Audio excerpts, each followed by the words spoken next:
Ева, Пенсио, ела тука, бе. Моля? Не съм те викнал да ми замолиш. Къде си тръгнал? Къде си тръгнал? Тръгнал съм за отсреща до магазина за електроуреди, откъдето ще си купа една кружка, която да завинта на полея да ми свети. Ще ти светна за тебе една глава. Що не ми напред зебрата, бе?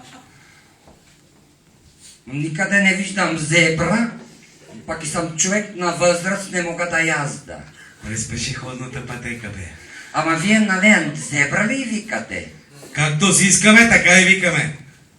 Ама защо не се уточните пак тогава да ме връщате? Ей! Защо не мина през пешеходната пътека?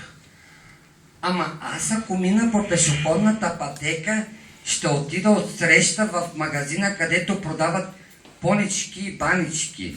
Аз искам да отида в магазина за електроуреди, да си купа една кружка, да си я завинта на полея да ми свети. Ама защо не мина? Ама аз съм тръгнал. Знам та къде си тръгнал. Тръгнал си в магазина за понички да си вземеш една баничка, ще завинтиш на поничките да ти свети, бе. Абе, то са гифтов, боже.